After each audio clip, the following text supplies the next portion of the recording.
Hi there. Today I'm going to walk you through the most recent feature announced for Power BI, which is Power BI Goals.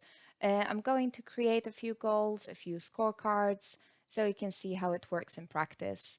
And probably the most crucial thing here to take a note of is that goals are only available to users that have got a premium Power BI license available to them, and they can only be stored in workspaces that are in premium license mode.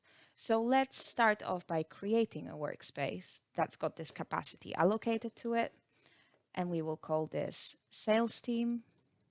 And this workspace will be dedicated to the members of the sales team.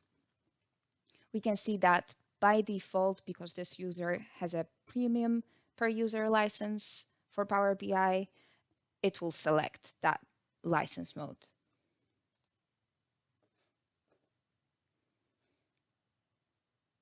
You can also see the icon right next to the name of the workspace, which shows you that this is a Power BI Premium per user content. So only users that have this license available to them will be able to access and interact with this content.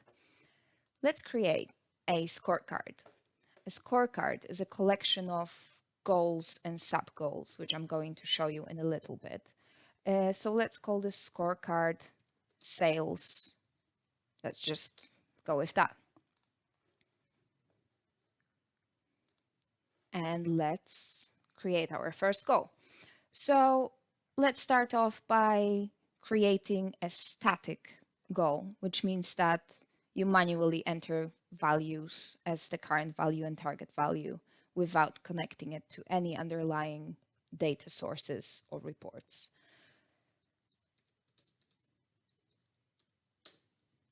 So let's call it sales margin and assume that currently it's on the level of 12% and our target value is 25%. Status of this task is already in progress. It has started on the 4th of May and our due date is end of September this year.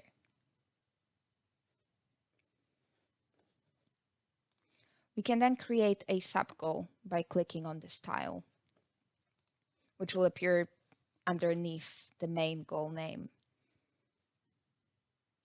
So let's call this West margin, which will be just for the west of the country.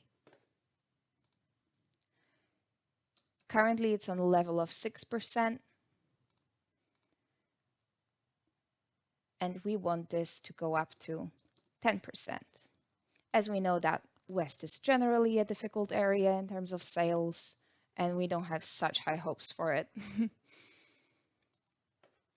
So this task will be at risk and due date end of August. Now we will create a dynamic goal, which will create some underlying data sources. You can see all of the reports that are available to you in Power BI service underneath here. And we will choose the opportunity analysis sample. As you can see, we've got a Power BI service report available to us here.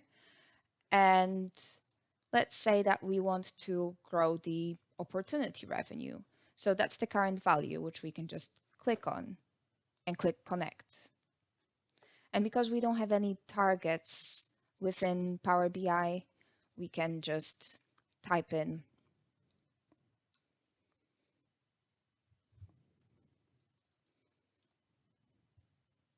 let's say we want it at a level of 20 billion.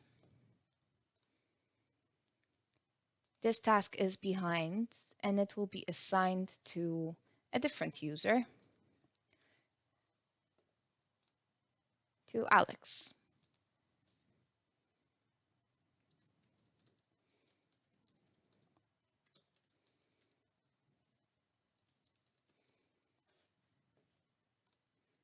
Let's assign it a due date, end of this year. And that's how it connects to the underlying reports. As this is just a first step and creating these goals within the sales scorecard right now, we are not going to be able to use many of the functionalities of updating the values, but generally, when time passes, let's say tomorrow, I'll be able to increase this value to 13% if I find that it actually increased. So this is more of a push of information rather than the pull of data at the end of the month. Now, each user has an influence on the company's efficiency and performance.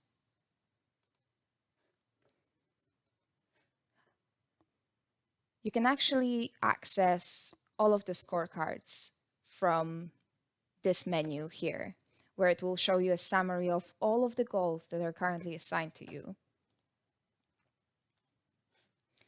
And as you can see here, we had some updates made, and Power BI very intelligently recognized what's the growth of that value per day. So you can imagine the value that this will bring to an organization that tracks the business performance every day, and employees are actually engaged in making sure that all of this information is up to date.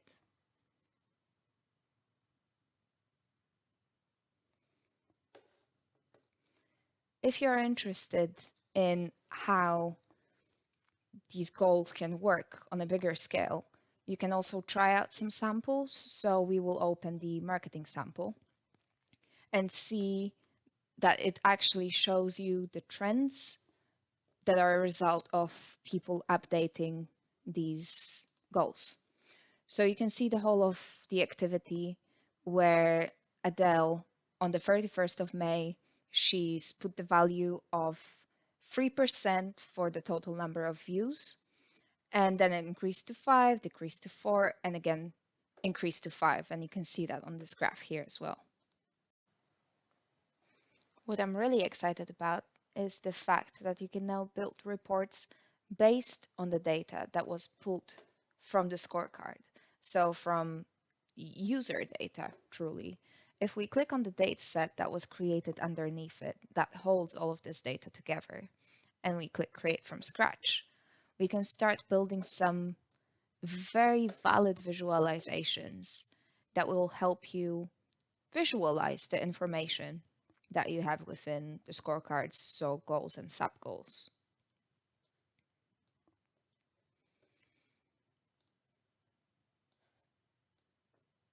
And now we will filter it to show just the value and the target value for the margin for the West. And easily we can create very advanced reports. Please do let me know if there is something that I have not covered in this video, and I'll be more than happy to answer any of your questions, or possibly create a follow-up video or a follow-up blog where I'll go into more depth into goals. Thank you for this. Bye.